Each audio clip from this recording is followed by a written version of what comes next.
Salut, c'est Gabrielle Caron. Bienvenue à J'ai fait un humain. J'ai fait un humain est disponible sur YouTube, donc je vous invite à aller vous abonner à la chaîne. Et J'ai fait un humain est aussi disponible sur Patreon. Allez sur Patreon parce que vous allez avoir des épisodes en avance et même des épisodes bonus. Et moi, ça me donne un coup de main pour enregistrer au studio, bien entendu.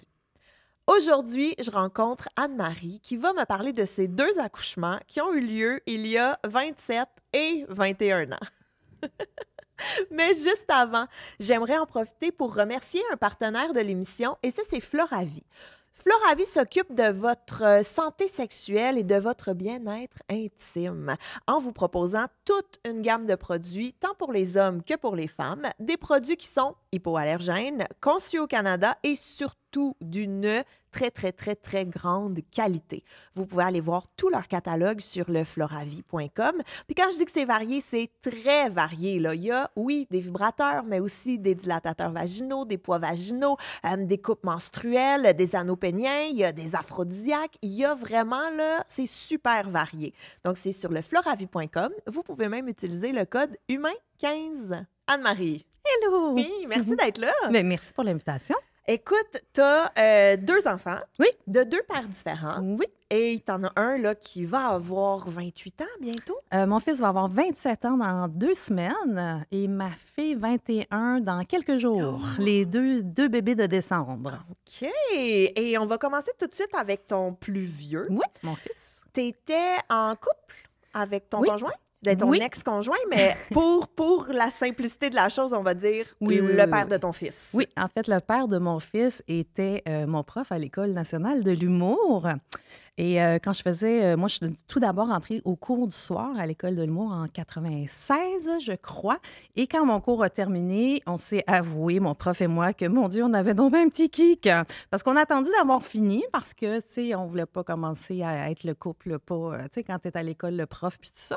Et dès que ça a fini, on a fait et ça a pris même pas 1 an que je suis devenue enceinte, ce qui était quand même pas prévu. Là, je vais être très honnête. On est allé dans une première où c'était bar open et c'est ça. Ça a fini legs open aussi, ça a l'air, parce que le lendemain, pas de là! Ben, dis donc. C'était pas prévu du tout, mais c'était une belle surprise. Et même si le papa, à l'époque, a hésité pour diverses raisons d'ordre personnel, là, sa vie n'était pas simple, elle n'a jamais été de toute façon, mais très vite, il s'est rallié à l'idée de « on va l'avoir ce bébé-là ». Moi, tout de suite, j'ai senti qu'il fallait que je l'aie, cet enfant-là, et il s'est rallié à l'idée quand même assez rapidement. Donc oui, on est en couple, puis on l'a été pendant environ 5 ans. En fait, moi, mon histoire, c'est comme répéter, c'est un peu la même chose que le père de ma fille. Après 1 an, je tombe enceinte, puis on a été ensemble à peu près 5 ans. Donc, c'est facile à retenir, c'est bon. Copier-coller. Juste pas les mêmes gars, puis ça n'a pas fait les mêmes enfants. Mais donc, c'est ça. Donc, Robin est arrivé le 31 décembre 1997.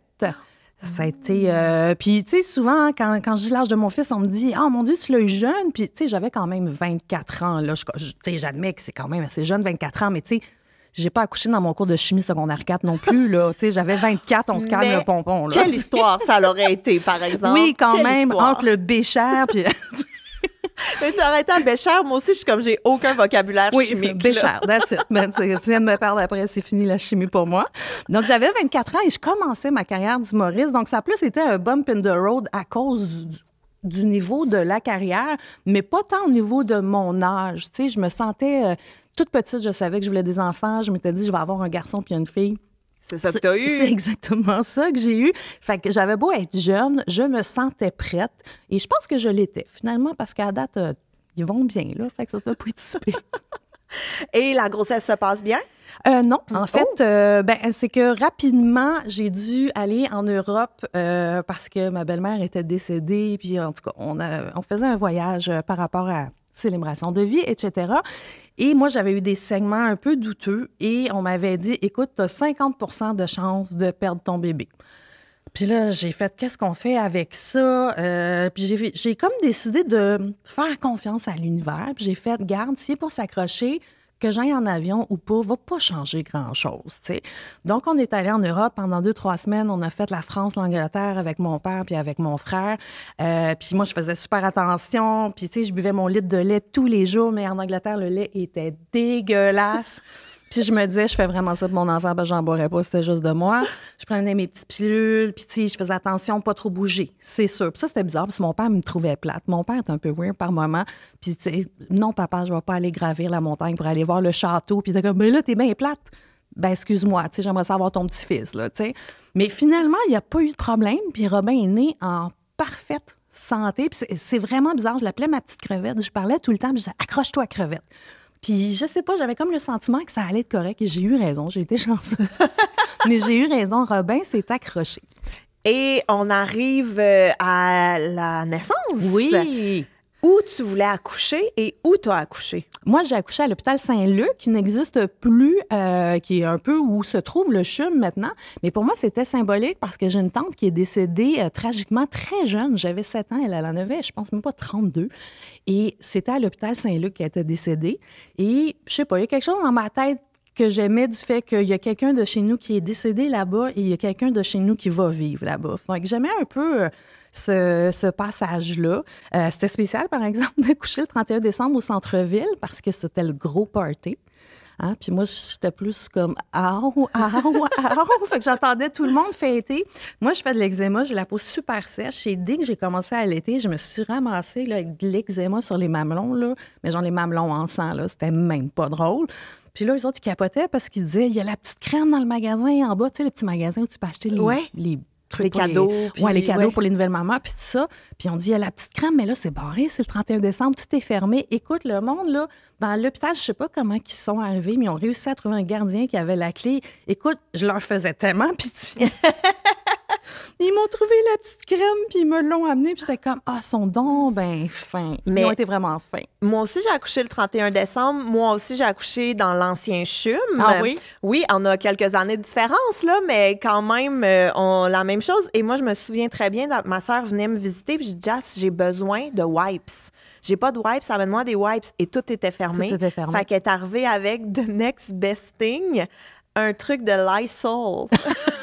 J'étais comme, à quoi t'as pensé? Pour des fesses propres comme ton plancher de cuisine. What? À quoi t'as pensé? Elle dit, je m'excuse. Il y avait juste ça parce que tout était fermé. J'étais comme, merci, mais j'ai mis ça dans mon sac, j'ai ramené ça chez moi. Pour tes comptoirs. Non, puis c'est une drôle de date pour accoucher. Moi, je me souviens, comme un moment donné, j'ai vu le camera crew arriver, puis là, je fais, bon, là, c'est les nouvelles qui s'en viennent voir, c'est qui la première mère de l'année, puis tout ça. Puis tu sais, quand tu viens d'accoucher, la dernière affaire que tu as envie de faire, c'est des selfies. En tout cas, moi, ça me tentait zéro, là, je te dirais. Puis je suis vite allée les voir, puis je leur ai dit, moi, je suis dans l'UDA, vous me filmez pas sans mon consentement. Puis ils ont fait, l'UDA, on touche pas à ça. J'étais comme, non, c'est pas vrai que je vais avoir cette face-là à la TV aux nouvelles pour dire, et nous, c'était pas le premier bébé de l'année, là, le mien. Là. Mais non, c'était spécial, puis ça n'a pas été facile non plus comme accouchement. Mais c'est ça, c'est là où je voulais en venir. Comment ça a commencé, ton accouchement? En fait, on avait peur que ça arrive durant les festivités. Tu sais, tu vas à droite, à gauche dans la famille, puis tout ça. Donc, le 30 décembre, on s'était rendu voir mon médecin pour savoir, tu sais, on est-tu dans les... Ça s'en vient-tu, là, tu sais? Puis le médecin qui m'a examiné, déjà, ma médecin était partie en vacances. Fait que j'étais comme, ben c'est super. Fait que là, je parle à un monsieur que je connais pas. Déjà, c'est bizarre. Mais bon, c'est la vie, je comprends. Puis là, il me dit, écoutez, moi, d'après ce que je vois, c'est pas avant les rois. Les rois, c'est autour du 5, 6, 7 janvier, là, parce que c'est une date un peu... ça change, comme là. Pâques, là, c'est ça. Donc, je me suis dit, bon, ben écoute, il n'y a pas de problème. Fait qu'on s'en va à Beaconsfield, en famille, puis tout. Puis finalement, écoute, le 31 au matin, là, je fais non, là, ça marche pas, là. Il faut qu'on s'en aille à l'hôpital. Fait que finalement, on est allé à l'hôpital. Mais parce que tu avais des contractions pendant J'ai commencé à avoir des contractions, mais vraiment big time. Puis là, moi, j'étais pas mal... Tu sais, je suis quand même assez... j'écoute assez mon corps. Je me disais... Il se passe quelque chose en ce moment-là. C'est sûr. Et puis moi, j'arrive là-bas, puis j'ai mal. Ça n'a pas de sens comment j'ai mal. Et je capote. Je capote ma vie. Puis, tu sais, je suis pas bonne avec la douleur, mais je suis capable de, tu sais, je me fais faire mes caries sans anesthésie. Ben voyons. Oui, parce que j'haïs les piqûres. Mais t'as eu les piqûres au point d'accepter de te faire jouer dans une carie à frette? Oui. Ben Fait que c'est voyons. pour te dire, j'ai quand même un seuil pas pire. Tu sais, de tolérance de douleur. Ça me choque plus que peu importe ce que tu vas me raconter. C'est comme là, drop de mic, je m'en vais. Fait que là, à un moment donné, j'ai vraiment mal. Puis à un moment donné, j'essaie carrément moi-même de m'assommer sur le mur de la chambre, ce qui est super pas normal. Attends, non. Tu vas faire le party à Beaconsfield dans ta famille. Je reviens à la maison. Tu reviens à la maison, tu te couches, tu te réveilles pendant la nuit. Puis là, je me dis, non, Minou, faut que tu m'amènes en wave dans le taxi. On s'en va à Saint-Luc. On s'en va à Saint-Luc, je check mes affaires. Oh, vous êtes juste tu sais, puis là, son bain, garde, on en a vu d'autres, ma chouette, inquiète-toi pas, on connaît ça. Mais moi, je suis comme, j'ai très mal, là. Ils sont comme, ben oui, on a tout. Là, j'étais comme, OK, je pense qu'ils comprennent pas que j'ai vraiment très mal. Puis à un moment donné, j'essaie carrément de m'assommer moi-même sur le mur, tellement j'ai mal. Et là, il y a une infirmière qui a la bonne idée d'aller consulter mon dossier et qui se rend compte que moi, quand j'étais jeune, j'ai eu le vion du papyrus humain, pas le papyrus. Le papyrus humain. Oui, je suis une vieille égyptienne. Et le virus du papillon humain, et ça avait fait que le col de mon utérus avait été brûlé à l'azote parce que j'avais des cellules précancéreuses. Fait que moi, je n'avais pas réalisé, mais ça fait en sorte que mon col de l'utérus, c'était comme une grosse plaie en train de dilater. D'où ma douleur insupportable. Ça faisait mal, je voulais mourir tellement ça faisait mal. Puis ça, mais là, il y a une infirmière qui l'a vu. Mais personne n'a levé le flag avant? Ça a été très long. Genre dans des suivis de grossesse et tout, ils n'ont pas regardé dans ton dossier? Non, il a fallu que le père de mon fils pète une fuse puis qu'il fasse, là, vous allez faire quelque chose, là, parce que là, ma femme est en train de s'assommer sur le mur elle-même. Et là, il y a une infirmière qui a fait « Oh mon Dieu, elle doit tellement souffrir. » No shit, Sherlock. Fait que là, finalement, ils m'ont donné l'épidurale, même si je n'étais pas ou je sais pas combien de centimètres qui sont supposés te le donner. Et finalement, j'ai réussi à accoucher. Ça a pris un bon 8 heures de niaisage, là, tire-pouce, là. Puis finalement, Robin a fini par sortir. Mais un coup que j'ai eu l'épidurale, écoute, c'est pas mêlant, je me souviens, j'étais blastée, ben raide, j'ai regardé l'anesthésiste, puis j'étais comme, hey, on French dessus. J'étais comme, toi, t'es vraiment ma personne préférée au monde en ce moment. Puis je était comme, genre, c'est ma femme, je suis habituée. Mais j'étais comme, dude, yeah! T'es à l'hôpital, tu te pètes la tête ces murs. Oh mon Dieu, madame, vous avez eu le virus du papillon humain, donc c'est normal. Ça fait mal. Que vous ayez super mal. Ils te transfèrent dans une chambre puis ils te donnent l'épidurale tout de suite. Mais sais-tu à combien t'es dilatée à ce moment-là? Je sais que je n'étais pas rendue, puis ils avaient peur que ça arrête le travail, mais ils ont fait, à cause de la douleur, on n'a pas le choix d'aller là, parce qu'ils avaient comme pas envie que je continue de m'assommer sur le mur, j'imagine. C'est une méthode qui fonctionne super bien. Ils m'ont pris en charge à un moment donné. Mais tu sais, j'avais tellement mal, je me disais, la seule façon que je peux m'en sortir, c'est que I need to knock myself out. Il faut que je m'évanouisse moi-même parce que ça fait trop mal. Tu sais, à un moment donné, tu te dis, je vais m'évanouir au pire sinon, là, tu sais, mais j'avais tellement mal. Mais après ça, ça a quand même bien été pendant 5 jours. Parce qu'après, c'était la crise du verglas. Oh mon Dieu, Seigneur. OK. T'accouches. En fait, ils te donnent l'épidurale. Tu restes un certain nombre de temps. Tu flirtes avec l'anesthésiste. Oui.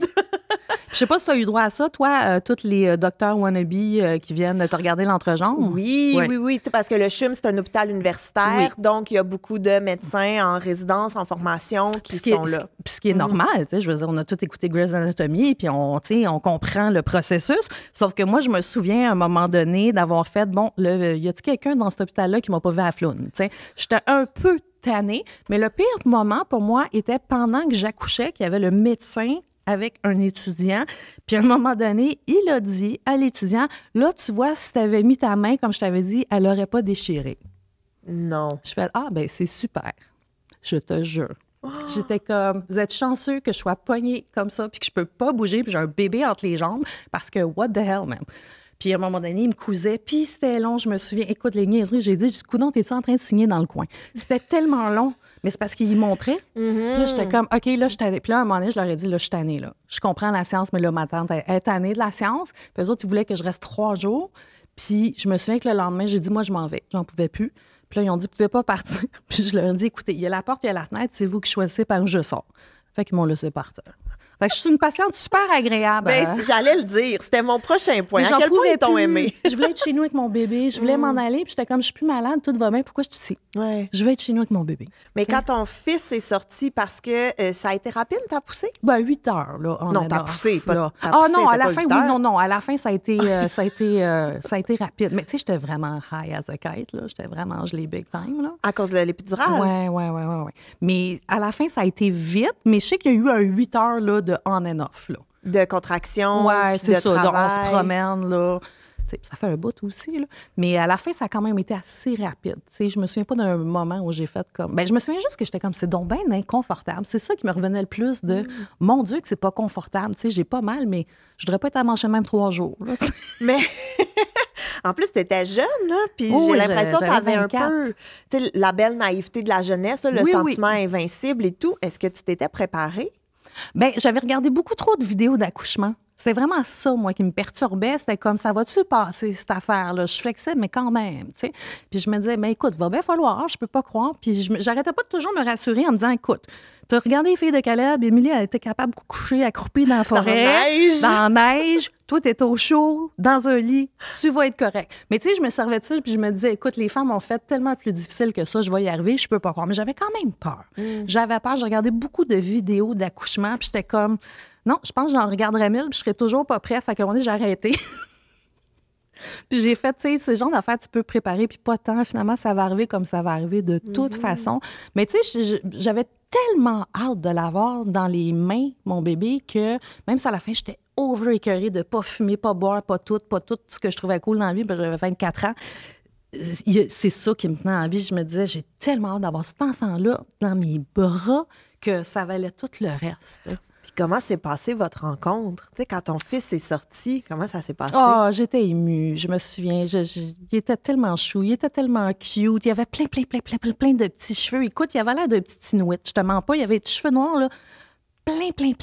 Ça avait pas de maudit bon sens. Il était tellement mignon. Puis son père était tellement ému.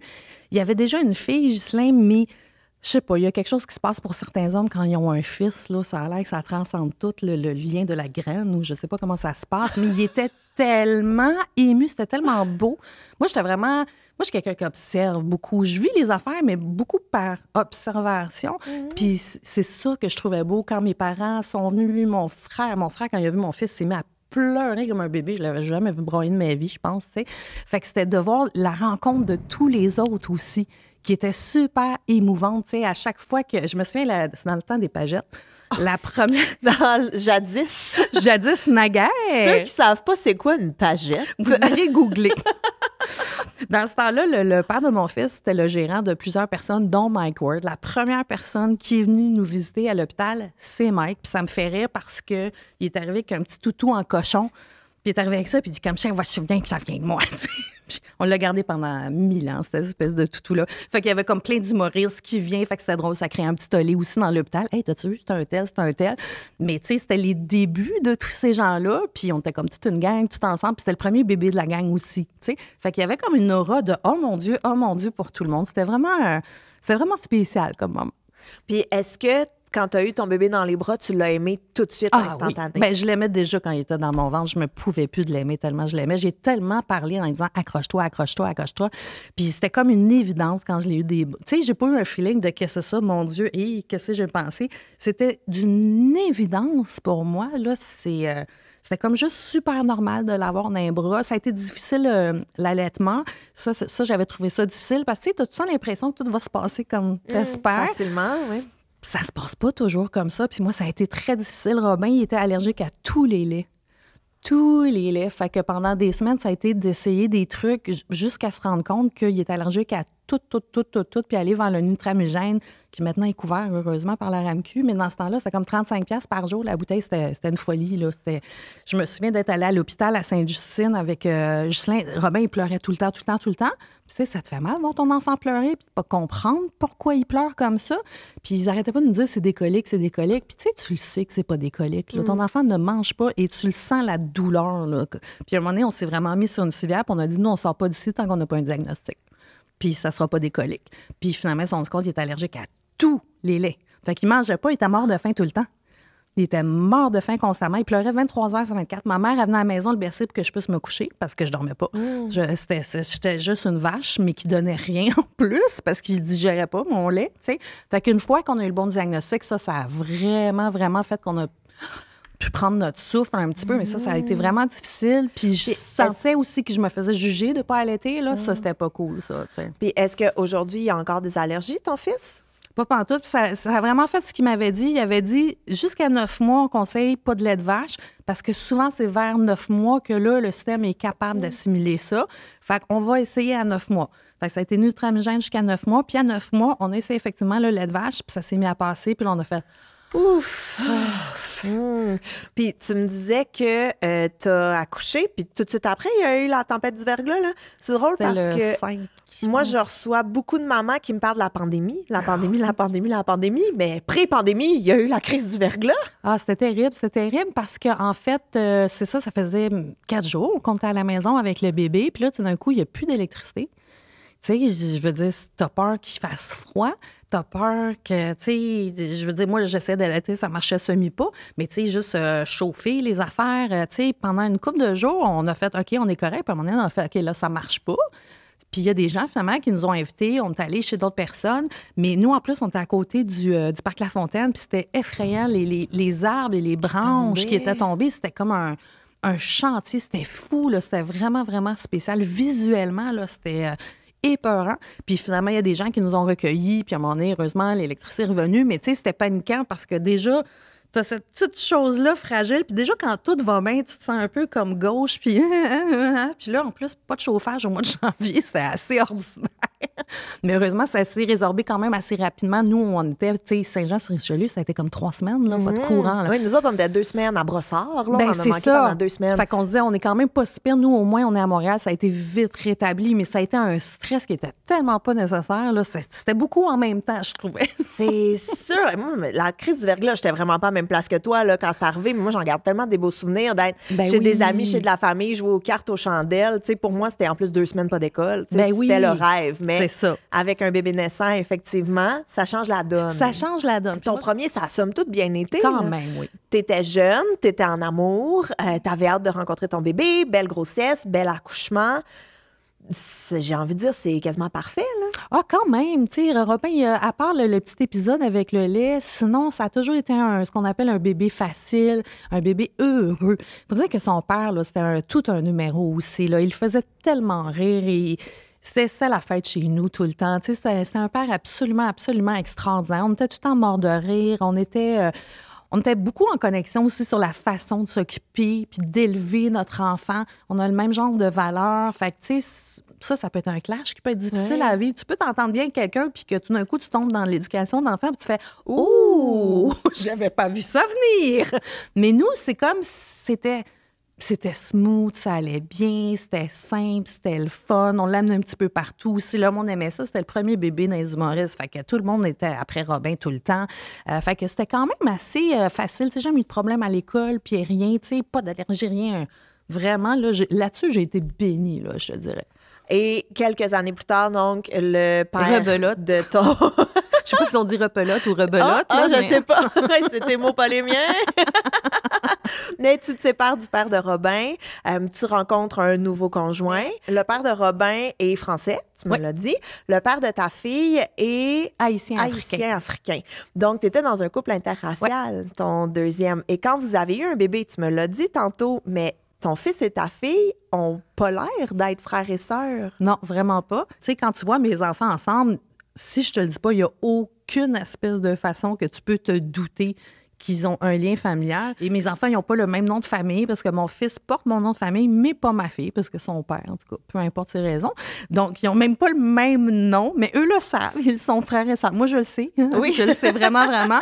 Mais effectivement, c'est spécial. Tu sais, si je me promène sur la rue avec, admettons, mon amie Anna Beaupré-Moulunda, qui est métisse aussi, mais qui est beaucoup plus foncée que ma fille, qui apparaît sûrement quelqu'un de noir quand on la voit. Si je me promène sur la rue avec Anna et Alicia, les gens partent 100% du temps avec l'idée que c'est Anna la mère d'Alicia. Oh, jamais moi. Combien de fois ça m'est arrivé de me promener avec une amie à moi qui est noire et qu'on parle à mon amie de ma fille comme si c'était sa fille, puis je suis comme « Allô? » Je sais pas pourquoi, parce qu'il y a autant de chances que ça soit moi que elle, mais c'est comme... Ça va toujours vers ça, c'est vraiment spécial. Mais donc, c'est ça, ils se ressemblent pas pantoute dans les écoles, puis tout ça, là. Tu sais, la première fois que j'allais chercher Alicia au service de garde, ils m'ont dit, à sa nouvelle école, j'ai dit, je viens chercher Alicia. Ils ont fait, un instant, ce sera pas long. Puis une petite blonde aux yeux bleus qui arrive, c'est comme, allô? C'est pas la mienne. Puis elle aussi, elle me regardait, genre, ça va, madame, tu sais. Puis là, j'allais l'éducatrice, elle est bien mignonne, mais c'est pas à moi, la mienne, c'est la petite brune là-bas. Oh, pardon. Puis là, ils m'ont envoyé la bonne, Fait que, tu sais, on a eu droit à plein de petites affaires comme ça très, très souvent. Mais je trouve ça le fun. Tu sais, ma bande dessinée, Maman de maman, j'avais demandé spécifiquement à ce qu'on dessine mes 2 enfants sur le dessus et qu'on voit clairement qu'ils ne sont pas la même couleur. Puis je me suis dit, pour ces enfants-là, c'est important de se voir quelque part. Ils existent quand même s'ils n'ont pas la même couleur, ils sont frères et sœurs quand même. Bien, puis ça, c'est une super belle BD, hein? Maman de maman, qui est écrit par toi et illustré par Bac aussi, qui est également doula. Et tu me disais aussi que t'es tombée rapidement enceinte de ta fille. Quand même, encore 1 an. Là, je suis pas bonne avec les 1 an, moi. Et là, t'es début trentaine? Oui, ils ont 6 ans de différence. Fait que j'ai eu Elsie à 30 ans, ouais. Et tu tombes enceinte. Est-ce que la grossesse se passe bien? La grossesse a super bien été avec Alicia. C'est drôle, les envies étaient vraiment différentes. Je sais pas pour toi, là, mais moi, j'avais des envies avec Robin. Je me souviens d'un moment où je voulais manger des chips au ketchup, mais genre, c'était vraiment là... La vie, elle arrêtait si je ne mangeais pas des chips au ketchup. Et pauvre Justin qui est sorti dans tempête de neige à pied, il revient avec les chips au ketchup au bout de 2 heures, puis il est revenu, j'ai fait « Arc, j'ai tellement pas envie de manger ça. » J'étais comme, je suis un film américain, c'est ridicule, mon affaire. Mais tu sais, ça me tentait plus. Genre, j'ai vu le sac, j'étais comme, c'est dégueulasse. Il venait d'aller chercher ça dans tempête de neige. Ma fille, je sais pas pourquoi, le smoke meat, je voulais juste manger du smoke meat. C'était une folie. Ma fille déteste le smoke meat. C'est vraiment... Elle en a trop eu pendant que tu étais enceinte. Puis, tu sais, mon fils, il est sorti à 38 semaines, ce qui est correct, mais ce qui est comme la limite. Puis, elle est sortie à 42. Fait qu'il y a quand même 1 mois de gestation de différence. Mais son père disait tout le temps, c'est une haïtienne, elle va être en retard, elle va être en retard. Lui, il peut la faire, la joke, pas moi. Mais lui, il pouvait. Mais la grossesse a super bien été avec Alicia. C'est juste comment j'étais vraiment écœurée. À 42 semaines, j'avais vraiment là, mon truc. Là, j'en pouvais plus. Là. Puis, t'accouchais où? Est-ce que tu étais encore au CHUM? Non, je trouvais que j'avais donné là, pour la séance. Là, j'ai fait non, ça sera pas possible. J'étais allée à la Cité de la Santé. La différence aussi à la Cité de la Santé, c'est que tu peux avoir ton bébé dans ta chambre. Mais attends, Cité de la Santé, ça veut dire que tu étais à Laval? Oui. Mais t'habitais à Laval? J'étais à Huntsic. OK, fait que t'es comme entre les deux. Mais attends, tu dis qu'à la Cité de la Santé, tu peux avoir ton bébé dans ta chambre. Au CHUM, t'avais pas ton bébé dans ta chambre? Non, moi, c'était une pouponnière à l'autre bout du corridor. Fallait que je me déplace pour aller voir mon bébé. Attends, là. pardon, t'avais pas ton bébé dans ta chambre? Non. Non. Fait, non. Genre... Des fois, il me l'amenait, là, où il fallait que moi j'y aille. Ah, non, j'ai besoin qu'on parle de ça. On dirait comme dans un film, là. C'était horrible. Non, c'était horrible. T'accouches, il t'amène dans ta chambre, puis ton bébé va à la pouponnière. Comme des films que tu vas à la pouponnière, puis tu dis, ça, c'est le mien, là. Pourquoi il faisait ça? I don't know. Tu leur demanderas, mais je sais pas. C'était horrible.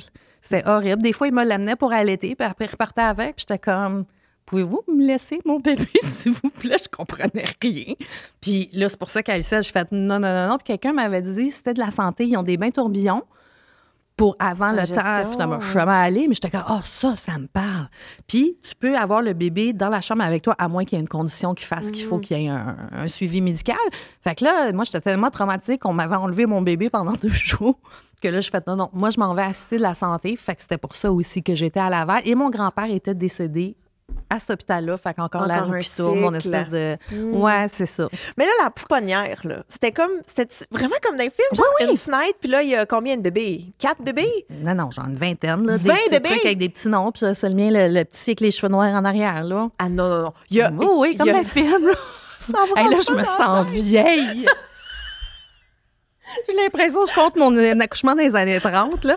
Mais oui, je m'en souviens, puis j'étais très fâchée. J'étais comme, ça fait 9 mois que je le porte, puis là, vous me le prenez en plus. Tu sais, il me l'amenait pour l'allaiter, puis tout ça, mais quand même, j'étais complètement traumatisée, là. J'étais comme, ça marche pas, puis c'est pour ça que je suis partie aussi. J'étais comme, moi, je veux mon bébé, ils vont pas me l'enlever chez nous. Mais t'avais pas peur qu'il se trompe de bébé? Ben c'est sûr. Mais tu sais, avec la touffe de cheveux qu'il avait, j'étais comme, non, c'est assez facile à reconnaître, cet enfant-là. Non, puis Ghislain, là, il était comme...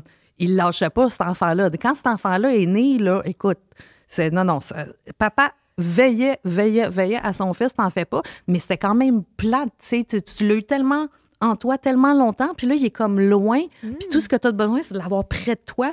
Ah, je trouvais ça tellement désagréable. Mais quand est-ce que ça finit, les pouponnières? Parce que, je sais pas. Mettons, moi, j'ai accouché, mon fils va avoir 10 ans, là, bientôt, puis il n'y en avait plus de pouponnières. Ah non, hein? Entre les deux, il y a quand même eu un 15 ans, tu me diras, Quand même.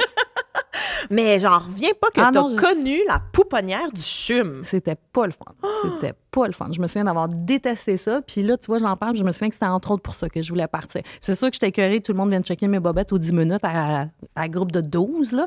Mais à un moment donné, j'ai fait là, arrêter de m'enlever mon bébé aussi, là. Ça se peut. Tu sais, zéro intimité, puis j'ai même pas mon bébé en échange. Come on, c'était vraiment un mauvais deal. Oui, clairement. Fait que ta deuxième, assistée de la santé. Oui. Parce que tu peux avoir ton bébé dans ta chambre. Oui. Puis moi, j'étais nantique. Fait que, tu sais, pour vrai, à la rigueur, c'était presque plus proche qu'aller au centre-ville pour moi. Tout se passait bien. Puis un matin, je la sentais plus. Cet enfant-là qui chantait tous les jours, tout le temps, là, je la sentais plus. Là, je donne une couple d'heures. Puis, il faut dire que le père de ma fille est monteur. Lui, il était en train de monter. Cette année-là, c'était « Ceci n'est pas un bye-bye ». Fait qu'il n'y avait pas de bye-bye. Oui. C'était bon. Puis lui, il est en montage, parce que les autres, ils montent ça jusqu'à 4 secondes avant que ça soit en ondes ou à peu près. Fait que là, je sens plus mon bébé. Là, j'appelle l'hôpital, puis je leur dis, je fais quoi? Puis on fait, ben là, tu sais, on prendra pas de chance à 42 semaines, viens-t'en. Fait que là, j'appelle le papa, je dis, je m'en vais à l'hôpital, je m'en vais accoucher, je pense, sinon ils vont me provoquer, tu sais. Puis il a fait, ah ouais, je suis en montage, donne-moi 1 heure. Puis j'étais comme, c'est pas de même, ça marche, mais sure. Fait que je dis à mon utérus, attends 1 heure, whatever. Fait que j'ai appelé ma mère, l'autre personne fiable dans ma vie. La seule, en fait. Puis je m'en vais à l'hôpital, puis là, c'est ça, ils ont fait comme, on entend le cœur du bébé, c'est pas alarmant, mais t'es à 42 semaines, de toute façon, on va te provoquer. Je me souviens, ils ont crevé mes os, ça, c'était traumatisant. Ça, c'était pas le fun. Comment ils ont fait ça? Ben, je sais pas, là, de mon souvenir, 30, une aiguille à tricoter longue de même. Mais c'était sûrement pas long. 1,5 mètre, là, pour ceux qui ne nous regardent pas en vidéo. Je me souviens d'être dans une position pas le fun, avec quelqu'un qui me rende ça puis qui va me crever ça. Puis j'étais comme, c'est tellement pas comme dans les films, c'est très décevant, cette situation. Mais j'étais à 42 semaines, il était temps qu'elle sorte aussi, cet enfant-là. Mais à ce moment-là, là, quand ils te font la piqûre puis qu'ils te crèvent les os, t'as pas de contraction. Non. Mais ils m'ont donné du pitocin pour provoquer, justement. Moi, je me souviens qu'après l'accouchement de Robin, j'avais dit, quand j'ai commencé mon suivi de grossesse, j'avais dit, là, je veux qu'on marque en jaune fluo dans mon dossier épidurale au plus crisse, parce que je ne vivrais pas ça 2 fois.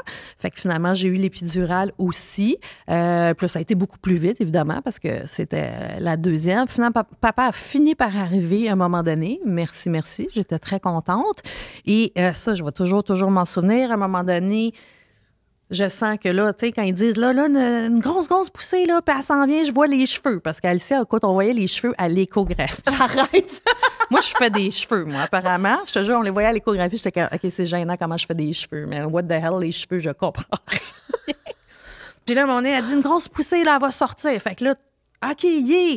Puis là, pendant à peu près 45 secondes, ben, ça m'a paru plus 3 heures, j'entends rien. Puis là, je vois ma médecin, Annie, qui la prend, puis qui se presse, puis qui s'en va avec. Là, le cœur là, m'a arrêté, le monde a arrêté de tourner. Puis là, j'ai fait, qu'est-ce qui se passe avec mon enfant? Puis là, j'ai dit, es-tu correct? Pourquoi qu'elle pleure pas? Puis Annie, elle m'a regardée, et elle a fait, non, attends. Puis là, au bout de 10 secondes, d'un coup, là, elle s'est mise à pleurer. Puis là, le monde a recommencé à tourner.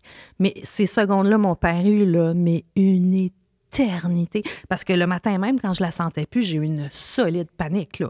Solide panique. Puis là, après, ils m'ont dit, non, c'est bon, elle est correcte. Puis là, elle sort, puis tu sais, dans les films, on est habitué, le bébé sort, peut-être. Là, c'était long, là. Elle broyait pas. Puis finalement, quand elle est partie à pleurer, Annie, je me souviens, elle a fait « Bon, c'était bien long, ma chouette. Tiens, on va aller voir maman. » Puis elle est revenue, puis elle me l'a mis sur moi. Puis j'étais comme « Oh, mon Dieu! » J'étais tellement contente. Ah, petite pinotte d'amour. Elle était aussi petite que les deux sont nés à 7 livres, mais il y a quand même 1 mois de différence de gestation. C'est fou pareil. Ben vraiment, elle aurait été minuscule si t'avais accouché à 38 Imagine, semaines. les deux 7 livres et quelques, là. Fait que j'étais comme, hey, c'est fascinant la nature quand même. Il y a, tu sais, 1 mois sur 8-9, c'est immense, là. Tu sais, puis 42 semaines de gestation, c'est longtemps. Moi, j'étais écœurée, mais elle était à peu près la même grosseur. Elle était petite. Puis elle était la même couleur. Hein. Souvent, les bébés noirs, là, ben, à moins qu'ils soient très, très, très, très noirs, là, ils sortent pas noirs. La couleur, la coloration vient avec le temps, généralement. Tu sais, fait que j'aurais même pas vu de différence à la couleur de sa peau à la naissance par rapport à Robin, honnêtement. Là. Puis quand Robin il est né, tu m'as dit instantané, amour, dose incroyable. Est-ce que ça a été la même chose à Alicia? Ah, pareil.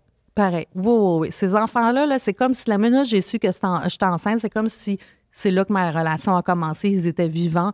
Pour moi, ils étaient des êtres qui existaient. Il y a même pas eu de passage. C'est vraiment spécial. J'étais tellement convaincue que ça allait arriver puis que ça serait ça, un garçon, une fille. Pour moi, ça allait de soi, c'était quelque chose de normal. C'est juste une question de quand est-ce que ça allait arriver. Fait que c'était instantané. Il n'y a même pas eu de switch à faire, je te dirais. C'est bizarre. Hein? Puis est-ce que, comment s'est passé le après? Parce que là, tu avais ta fille dans ta chambre, tu devais vraiment être contente. Ah, j'étais contente. J'étais vraiment contente. J'avais plus un feeling d'être dans un petit cocon avec elle. Tout le monde était tellement gentil. Ils étaient gentils aussi à Saint-Luc. Je ne veux pas dire qu'ils n'étaient pas gentils, mais c'était vraiment un autre beat à cause de l'hôpital universitaire, centre-ville, etc. Là, j'étais avec les infirmières les plus bienveillantes de la terre. J'avais une chaise berçante dans ma chambre.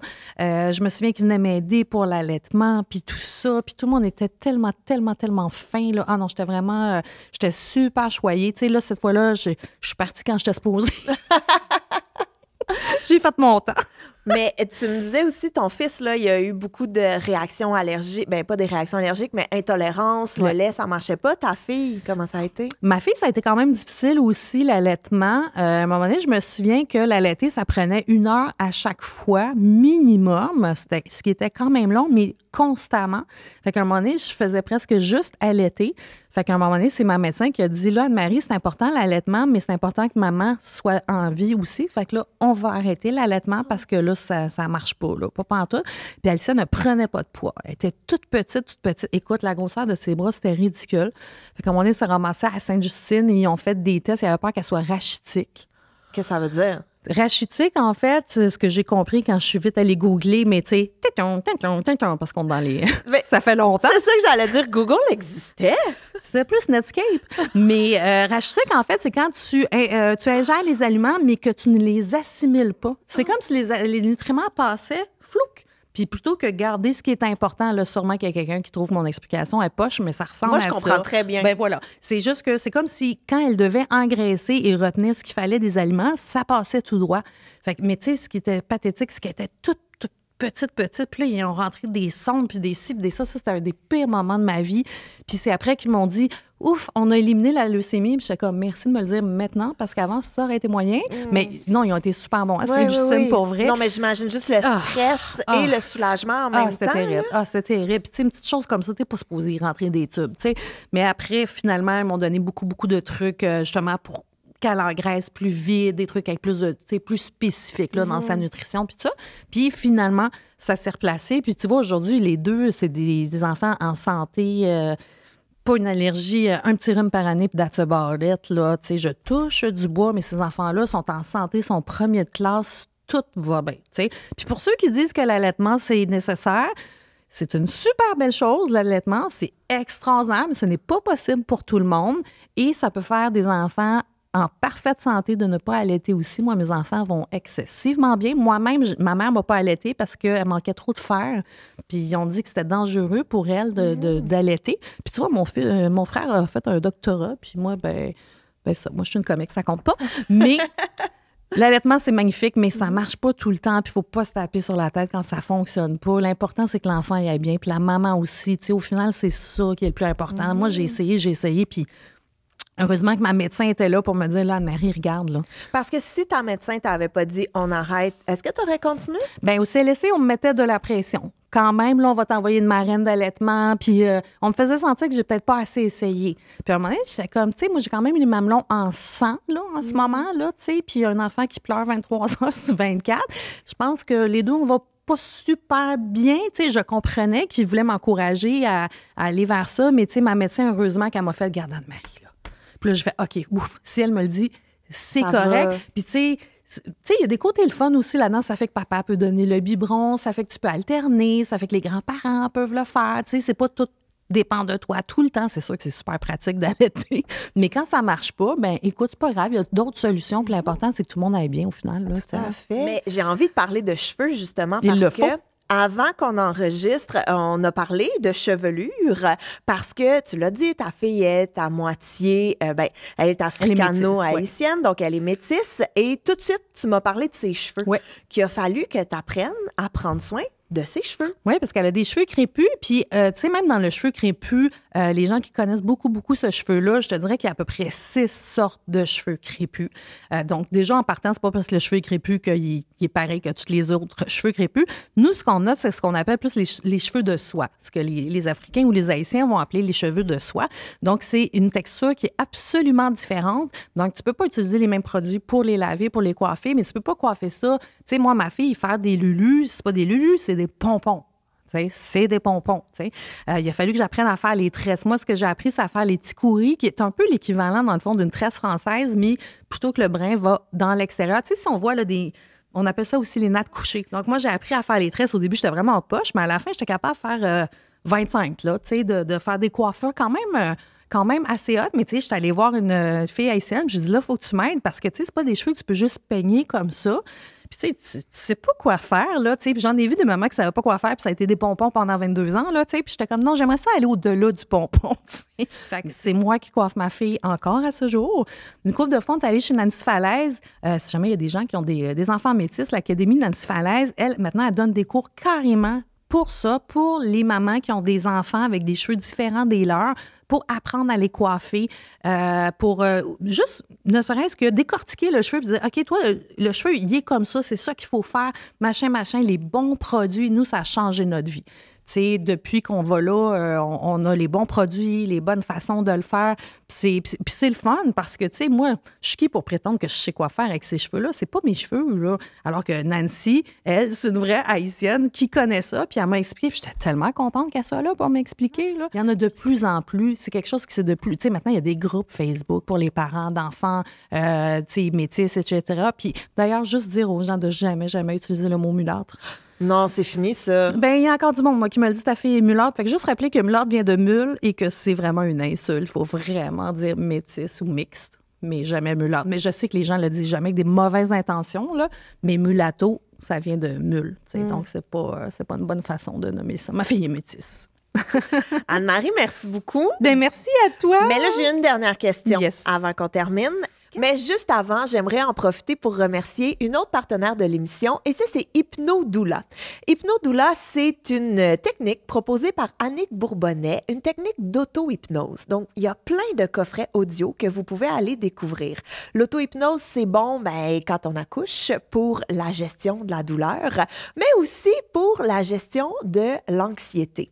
En fait, Annick propose 2 coffrets. Donc, le coffret Mama, pour les femmes enceintes, mais également le coffret Yama pour toutes les femmes. Je vous invite à aller découvrir tout ce que vous propose Annick sur le hypnodoula.ca. Qu'est-ce que tu aimerais dire aux mamans qui nous écoutent? Toutes les sortes de mamans qui nous écoutent. Moi, je vous dirais, il y a 2 affaires importantes. C'est faites-vous confiance. Parce que pour vrai, on doit vraiment suivre son instinct quand on est une maman, parce qu'on est bombardé de plein d'affaires.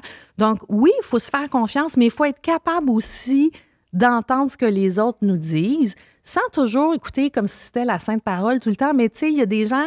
Tu sais, c'est plate quand on commence à être une maman, puis le monde nous dit « Oh, attends, tu vas voir si, ça. » Mais à un moment donné, on réalise qu'il avait toute raison. Fait que moi, je pense qu'il faut naviguer entre ça.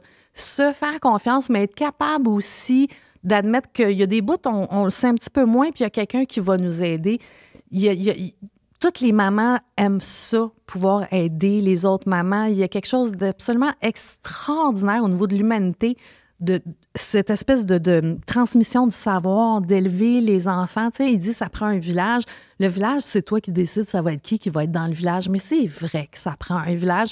Puis ayez confiance dans vos capacités à vous, mais dans l'aide qu'on peut vous donner. C'est correct de ne pas être capable de tout faire, puis c'est correct de dire « Hey, là, je suis fatiguée, puis j'ai envie d'un break de mes enfants. Ça ne fait pas de vous de mauvaise mère. » Tu sais, prendre soin de maman, c'est super important. C'est pas parce qu'on est une maman qu'on n'existe plus.